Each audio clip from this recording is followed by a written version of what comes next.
Здравствуйте, благодать Господа нашего Иисуса Христа, да будем совсем с вами. Amém? Obrigado pela confiança dos que responderam amém. O apóstolo Paulo disse que acha que interprete. Então vamos traduzir do russo para o português. A graça e a paz do nosso Senhor Jesus Cristo habite ricamente os vossos corações. Amém? É melhor quando a gente entende, né? Sabe qual é o problema? Se Jesus voltar hoje, 31% das línguas do mundo todo, das 9.603 línguas, eles não têm nem João 3,16 traduzido na língua dele. Então eles não entendem, eles não podem dizer amém. A boa parte dessa está exatamente na África subsaariana.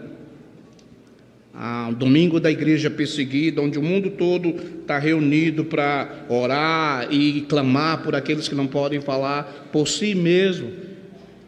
E os últimos 25 anos da minha vida têm sido dedicado a trabalhar com a igreja perseguida, tradução das escrituras, plantação de igreja e treinamento de liderança. E exatamente na região subsaariana, da África subsaariana, que existe um bolsão de necessidade de que as escrituras sagradas cheguem até eles.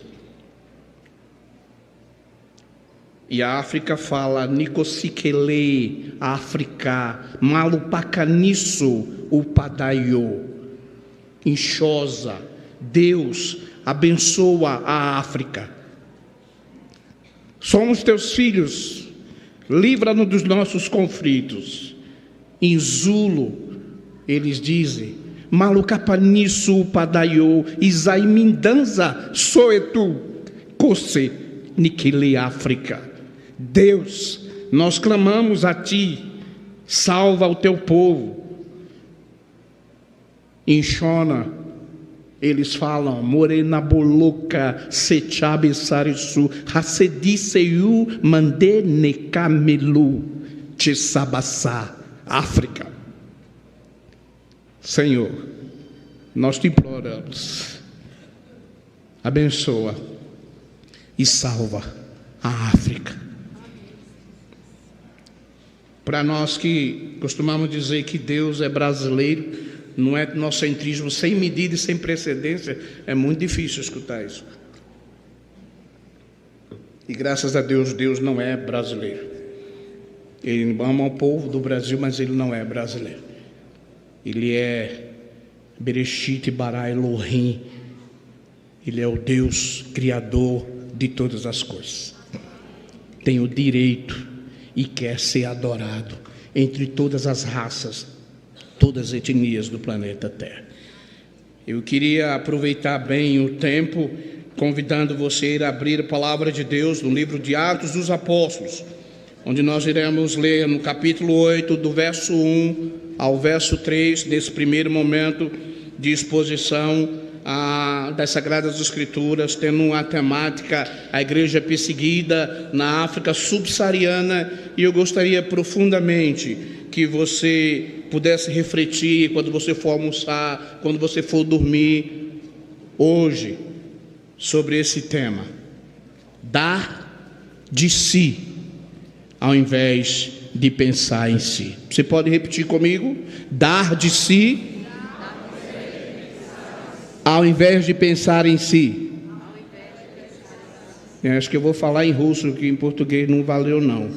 Vamos lá? Vou dividir em duas partes. Eu falo, vocês repetem, ok? Dar de si, ao invés de pensar em si. Só assim a gente vai conseguir entender a igreja perseguida e orar por eles. Porque até onde as Escrituras Sagradas dizem, todos nós aqui estamos de luto, e não apenas por nossos compatriotas do Rio Grande do Sul, que na minha cabeça não entra a ideia de que os nossos irmãos estão sendo trucidados, presos, torturados, e nós estamos deitados eternamente em berço esplêndido ao som e ao mar à luz do céu profundo. Porque pelo menos o que a Bíblia diz é que se um membro do corpo sofre, todos sofrem com ele. Portanto, não tem como eles sofrerem e nós sermos insensíveis, a não ser que eles não estejam no corpo ou nós. Mas se estamos no mesmo corpo, não tem como. Atos capítulo 8, verso 1 em diante.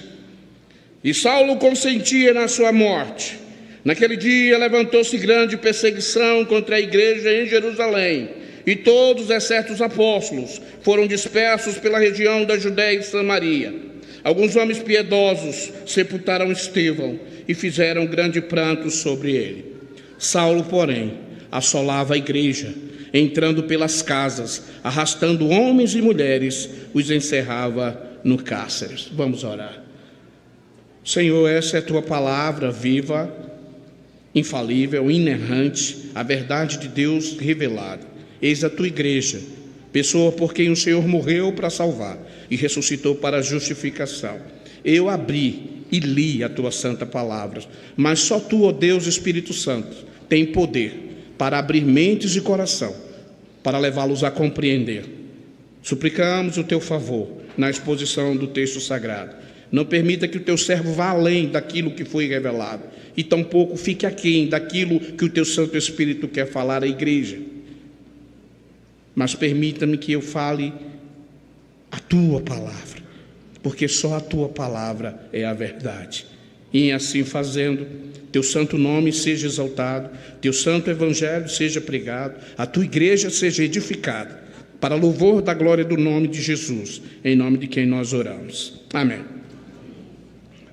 O texto que nós acabamos de ler, ele é um texto importante, como é toda a palavra de Deus, porque Atos 8:1 é o reflexo de Atos 1:8, e porque ele marca uma transposição, uma mudança muito significativa. Até o capítulo 7 do livro de Atos dos Apóstolos, nós acompanhamos o surgimento da igreja, a plantação da igreja, o seu desenvolvimento, a partir de Jerusalém. Mas a partir do 8º capítulo do livro de Atos, é um capítulo de transição, então nós percebemos uma mudança de foco, uma mudança de base. A igreja agora ela vai além das fronteiras de Jerusalém. A igreja rompe as barreiras dos muros. Até o capítulo 7 não há muito interesse que o evangelho da graça de Cristo Jesus seja propagado. Ele fica meio circunscrito ali. Mas é a partir de Atos 8 que então isso começa a aparecer. E o texto sagrado nos diz que Saulo consentia com a morte daquele que foi um dos maiores pregadores da igreja primitiva, conquanto fosse diácono, Estevão. E quando diz que Saulo consentia, nós podemos perceber perfeitamente que para a igreja primitiva, o apóstolo Saulo, o Saulo de Tarso, era tão perigoso como um mentor intelectual do nazismo na década de 30, e evidentemente que eu estou me referindo a Adolf Eichmann. Eichmann era zeloso por destruir e aniquilar a etnia, o povo judaico. E Saulo de Tarso era geloso por destruir e aniquilar aqueles do caminho, que é como eram chamados os cristãos naquela época. Olhamos para Filipenses capítulo 3, verso 6, e nós vamos ver ele agora convertido, falando a respeito de si mesmo, e ele vai dizer assim: quanto ao zelo perseguidor da igreja, quanto à justiça que há na lei, irrepreensível. Ele era um homem feroz, ele era um homem terrível, ele representava o maior perigo para aqueles que serviam a Cristo Jesus. Seu nome, Saulo de Tarso. Até esse momento, a igreja, que não tinha muita preocupação em se expandir, estava circunscrita ali, a região da Judéia, basicamente em Jerusalém. Mas à medida que o evangelho começa a crescer, há uma necessidade de expansão, e Deus usa a perseguição como instrumento de expansão da sua igreja. Estevão morre, e isso deflagra então uma perseguição atroz, primeira das 10 que viriam sobre a igreja do Senhor. Ao se expandir por todo o Império Romano, a igreja passa a sofrer perseguição por causas políticas, porque ela se distinguia do judaísmo, por causas religiosas. A religião cristã se concentrava em Cristo, as religiões romanas nos deuses e nos altares, e por causas sociais também. O cristianismo diz que não há escravo, não há livre, não há judeu, não há grego, todos são um em Cristo, e a aristocracia da época não concordava com isso, portanto perseguia o cristianismo por causas sociais também. As perseguições, geralmente, elas podem ser distribuídas em 2 grupos. Vai de Nero até 250, e ela é basicamente local. Então vem o segundo grupo, abrangendo toda a totalidade do império, e essa é mais feroz, e tem como ideia aniquilar o cristianismo. A igreja, desde os seus primórdios, e eu me refiro à igreja primitiva, ela sofre 10 perseguições distintas, desde o reinado do imperador Nero, que começa aqui no capítulo 8 de Atos dos Apóstolos. A igreja então vai até Diocleciano, enfrentando, e nós podemos relacionar essa perseguição da seguinte forma: sobre o império de Nero, a igreja foi perseguida de 64 a 68, sobre Domiciliano, de 68 até 96, sobre o imperador Trajano, a igreja perseguida de 104 até 117. Sobre Aureliano, de 161 até 180.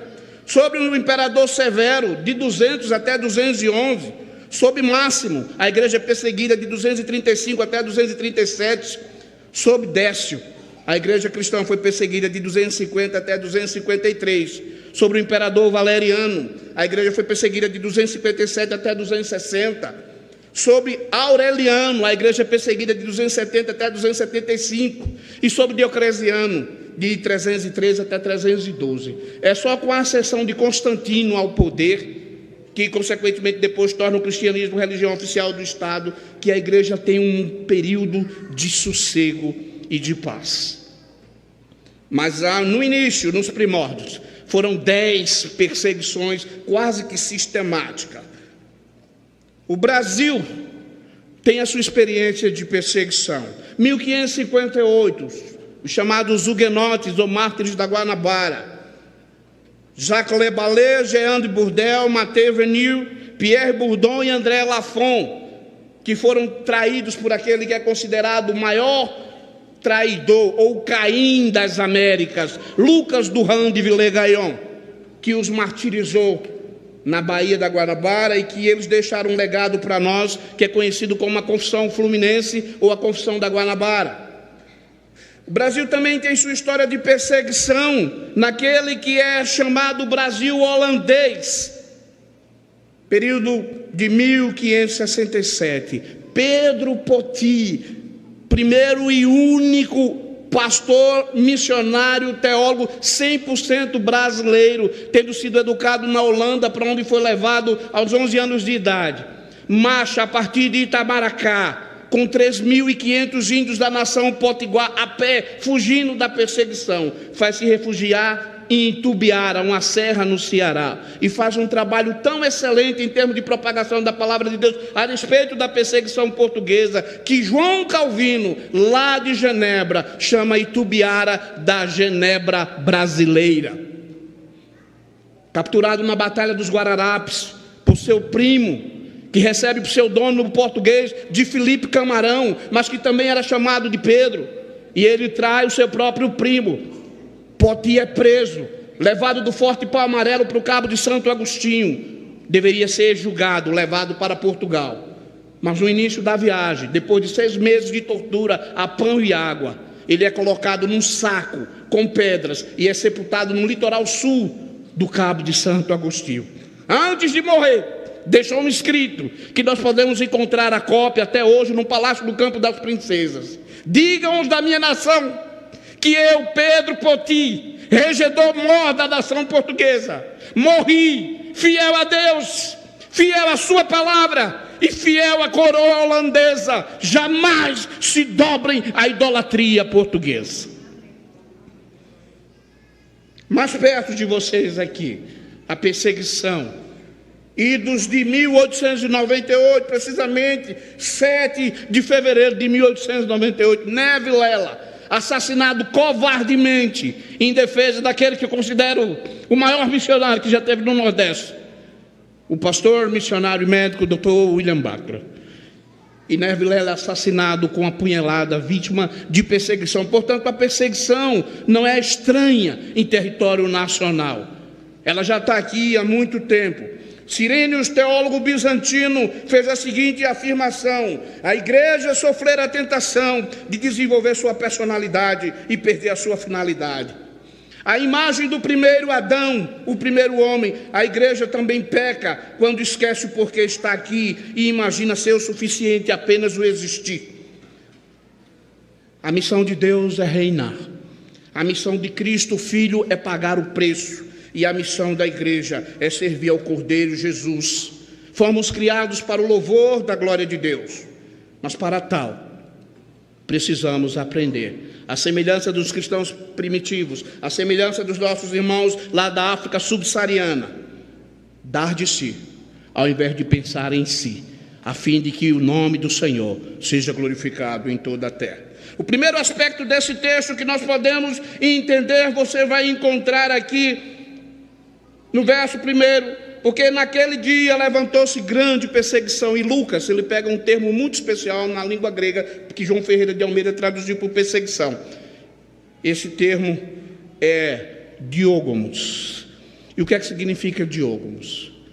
Diógomos significa um método de tortura, cuja intenção é fazer doer, fazer sangrar, esmagar, amassar, causar intensa e profunda dor de ordem física. De modo que quando João Ferreira de Almeida traduz que levantou-se uma grande perseguição sobre a igreja que estava em Jerusalém, ele está primeiramente dizendo assim, que essa perseguição tinha a intenção de fazer a igreja sangrar, de causar intensa, profunda dor de ordem física. Quando nós olhamos para o autor aos Hebreus, no capítulo 11, verso 36 a 38, ele diz: outros foram provados por escárnios, açoites, sim, além de cadeias e prisões, foram apedrejados, foram cerrados ao meio, foram tentados, foram mortos ao fio da espada, andaram vestidos de peles de ovelhas e de cabra, estão desamparados, afligidos, maltratados, homens dos quais o mundo não era digno. Policarpo conta que as mulheres cristãs nessa época eram levadas com seus bebês para serem jogados na arena. E porque é sabido que entre os felinos, eles costumam matar a presa de forma rápida, no início, enquanto estão com fome, mas depois de saciados, eles costumam brincar com a presa, de modo que a morte ela vem de forma lenta e não imediata. Essas mães pegavam seus bebezinhos assim e os lançavam primeiro, enquanto os leões estavam com fome, para que eles as destroçassem e a morte fosse imediata. E elas ficavam por último, porque sabiam que os leões iam ficar brincando com os corpos antes de matarem. Homens e mulheres que foram empalados vivos, e sobre eles atearam piche e fogo, e serviram como tochas para iluminar as ruas de Roma. Quando o autor dos Hebreus diz vestidos de peles de ovelha e de cabra, é porque eles queriam que eles fossem confundidos com esses animais e soltavam javalis e rinocerontes para pensarem que se tratava de ovelhas e de cabras e dilacerassem as pessoas. Essa é a perseguição. Essa é a perseguição que Lucas está dizendo que naquele dia levantou-se uma grande perseguição sobre a igreja. Ela causava intensa, profunda dor de ordem física. E é isso que os nossos irmãos africanos estão passando. Gorete está trabalhando, servindo ao Senhor. E o Boko Haram chega, mata seu marido na frente dela, decapitado. Pega seu bebê de 6 meses e sequestra e diz que ele vai ser um futuro soldado do Boko Haram. E essa mulher está ali. Sabe o que é impressionante? É que ela não decreta, ela não ordena, ela não toma posse. Ela faz igual Maria de Nazaré, no capítulo 1 de Atos, quando o anjo aparece e muda a vida daquela moça de cabeça para baixo, arriscando perder o marido, desgosto dos pais e de ser apedrejada. Maria diz assim: aqui está a serva do Senhor, que se cumpre em mim segundo a tua palavra. E essa mulher continua lá servindo a Deus. Mas aqui no Brasil, por menos do que isso, a gente pede carta de transferência, a gente diz ao pastor, está aqui o cargo e eu não quero servir mais, porque eu não aguento crítica, eu não aguento. Nós precisamos parar e refletir, como Zinzendorf disse, o pai do movimento moravianos, porque Jesus morreu na cruz por mim, não existe nada que eu não possa fazer por Jesus. Amém? Me pareceu amém, não. Amém de rubro-negro.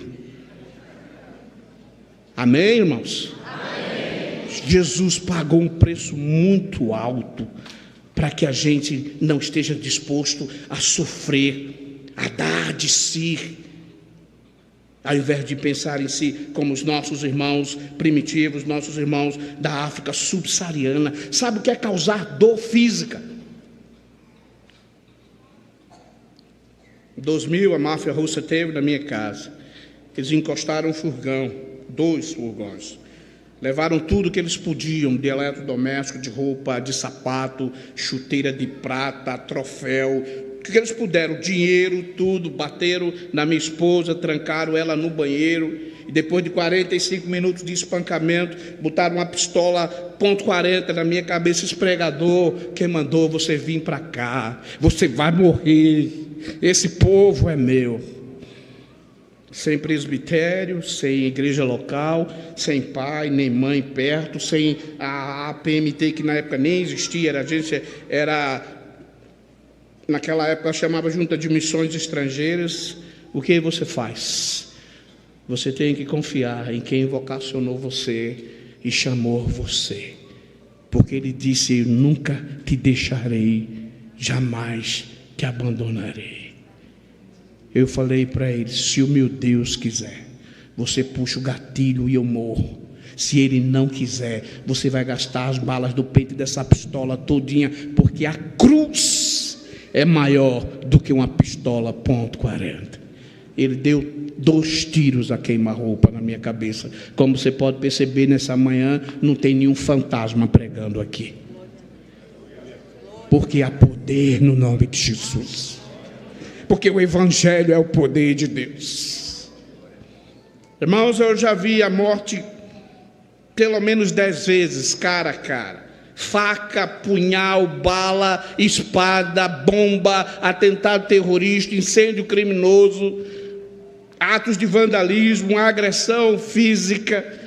Eu tenho todos os dentes da boca implantados, enxerto nos 2 maxilar, superiores e inferiores, taco de beisebol, socadora em inglês. Eu digo uma coisa para vocês assim: servir a Jesus é a coisa mais maravilhosa do mundo. Eu não troco essa vida por nada, porque Jesus morreu por mim na cruz. Não existe absolutamente nada que eu não possa fazer por Jesus, absolutamente nada. E ele diz aqui que era uma perseguição que fazia a igreja sangrar, mas não apenas isso. Se você olha o verso subsequente, ele diz assim: levantou-se grande perseguição sobre a igreja que estava em Jerusalém. E ele fala de diógamos, causar intensa e profunda dor de ordem física. Aí o verso 2, ele vai dizer assim: alguns homens piedosos sepultaram Estevão e fizeram grande pranto sobre ele. Se a primeira perseguição tem o objetivo de causar dor física, a segunda característica dessa perseguição é kópetos, do grego, é causar intensa e profunda dor de ordem emocional. Dizem os estudiosos do comportamento humano que esse é o pior tipo de dor.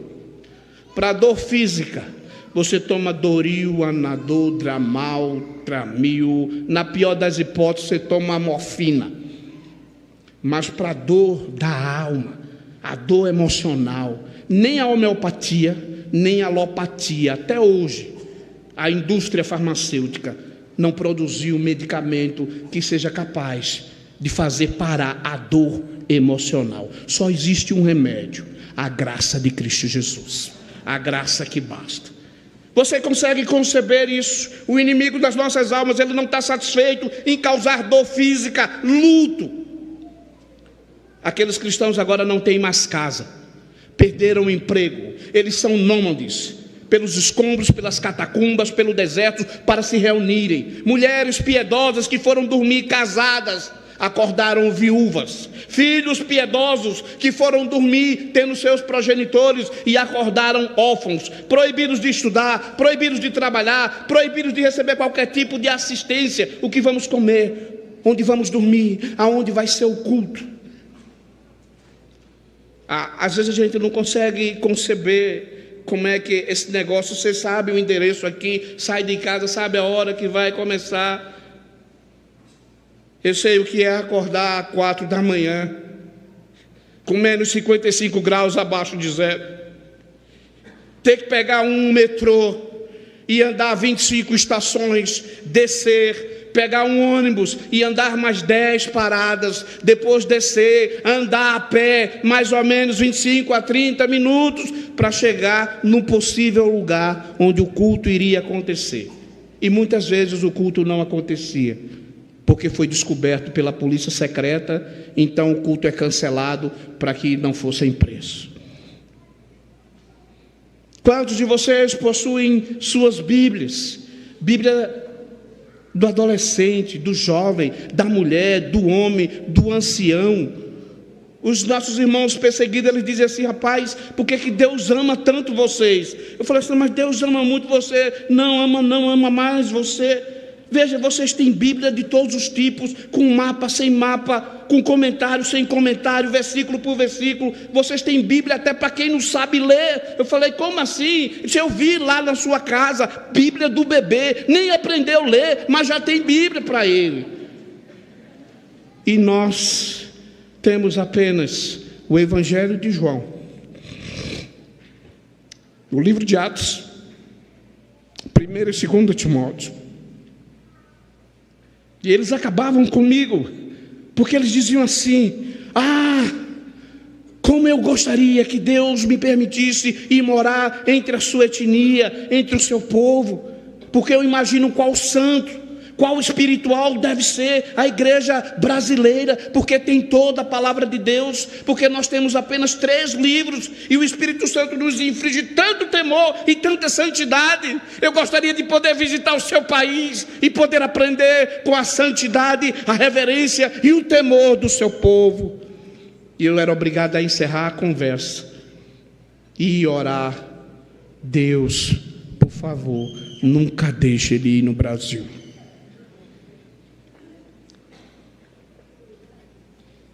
Perseguição de ordem emocional é aquela dor que você sente, não sabe dizer onde. Você ora, jejua, você confessa todos os seus pecados, parece que o céu está de bronze, não tem nenhuma resposta. Assemelha-se a Jesus orando no Getsêmani: se possível, passa de mim esse cálice. E ele se prostra com o rosto em terra e ele clama, e o cálice não passa. E o luto permanece, e a dor continua, mas não é dor só física, não. Você vive uma vida toda conjugal com uma pessoa, de repente, porque pregou o Evangelho, passa a espada na cabeça dela, a vida dela é ceifada, e agora você tem que aprender a fazer tudo sozinho, de novo, depois de anos de casado. Você não tem mais pai e mãe para tomar bênção, nem para orientar na tua vida, você vira órfão. Qual foi o crime que eles cometeram? Amar Jesus e pregar o seu Evangelho. Era uma perseguição de ordem emocional. Eu fiquei detido 3 meses, 18 dias na Arábia Saudita. Todo dia alguém ligava para mim e dizia assim: quem sabe não é hoje que vão passar a espada no teu pescoço. E eu não sabia o que ia acontecer. A embaixada brasileira, a princípio, não fez nada.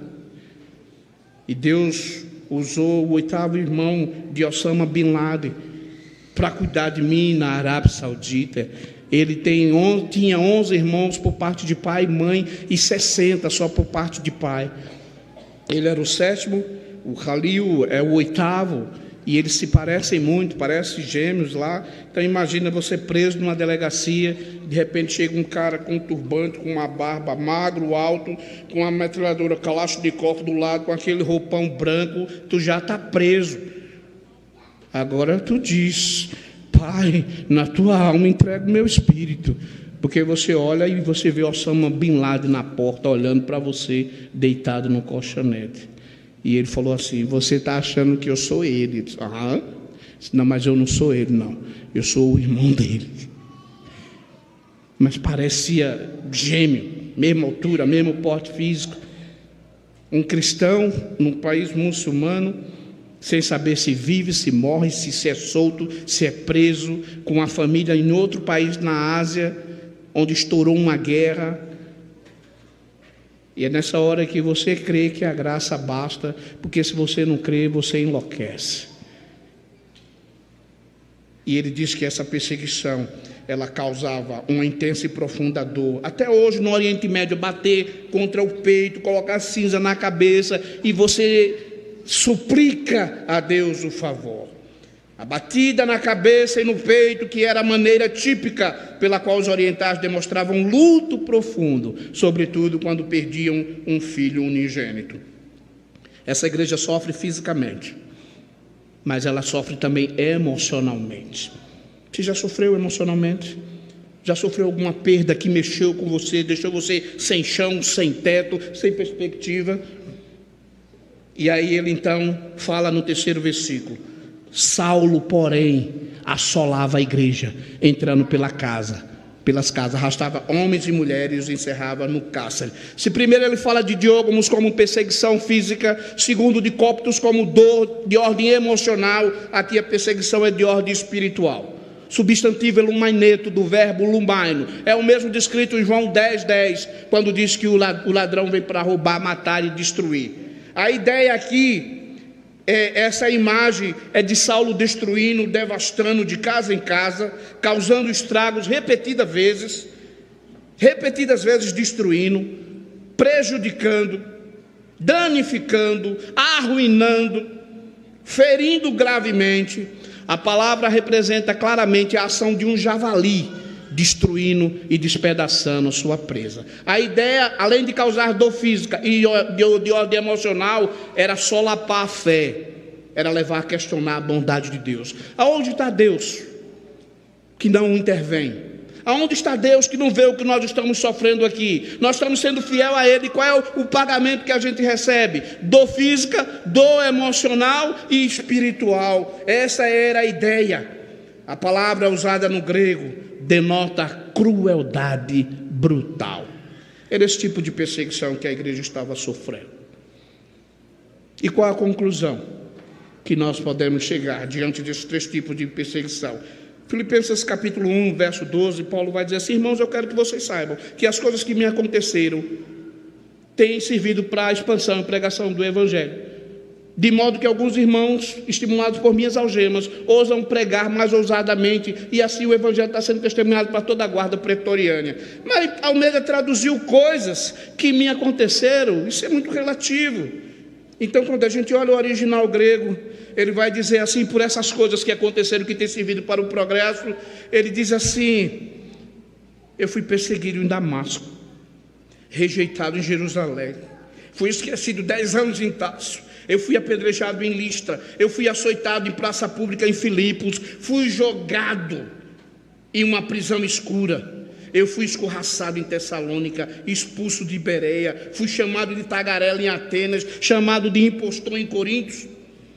Eu enfrentei feras em Éfeso, eu fui preso em Jerusalém, enfrentei naufrágio indo para Malta, uma cobra me picou, tinha 175 pessoas comigo, mas a bexiguenta foi picar justamente a mim, e eu cheguei em Roma algemado. Eu não cheguei em Roma com status de grande pregador, grande expositor, grande missionário, eu cheguei preso. Mas eu quero dizer uma coisa para vocês: o haire terem Kyrios, pantate, pantarros, pantos. Alegrai-vos sempre no Senhor. Outra vez digo, alegrai-vos. Isso não roubou a minha alegria, porque eu aprendi a viver bem em toda e qualquer circunstância. Eu vou servir a Cristo, eu vou amá-lo, eu vou servi-lo, a despeito de qualquer perseguição que eu possa sofrer. A nossa missão só tem vida própria nas mãos do Deus que envia, porque é a missão de Deus em primeira instância, é missio Dei. A nossa identidade com Cristo deve nos levar a receber o pacote descrito lá na palavra de Deus de Filipenses, porque vos foi concedida a graça, não apenas de crer em Cristo, mas de padecer por Cristo também, e nós nos identificamos com Ele. Uma comunidade chamada para fazer diferença na terra, como sal e luz, tem que estar disposta a pagar o preço. A primeira missão da igreja não é proclamar o Evangelho, não é se expandir, nem mesmo conquistar a mídia ou impactar a sociedade. A primeira missão da igreja é morrer, é perder os valores da carne, é ser revestida dos valores de Cristo, é se desglorificar para glorificar ao Senhor, é dar de si, ao invés de pensar em si. 3 breves aplicações. Primeira, a perseguição é inevitável, irmãos. Se não chegou, vai chegar, pode ter certeza disso. Para os piedosos, todos quantos quiserem viver piedosamente em Cristo Jesus serão perseguidos. Segundo, a perseguição cumpre os objetivos gerais de Deus para a saúde espiritual e crescimento da sua igreja. Podemos nos fortalecer à medida que somos perseguidos. Veja, na China é onde a igreja mais cresce no mundo. É pouca perseguição que eles têm lá. Terceiro, devemos estar confiantes em nossa vitória final e nos contentarmos com a visão da glória de Deus. A despeito do que fizerem, nós já lemos o último capítulo de Apocalipse. Nós sabemos como é que vai terminar. Em Cristo somos mais do que vencedores. Que Ele nos abençoe e aplique a sua palavra ao nosso coração.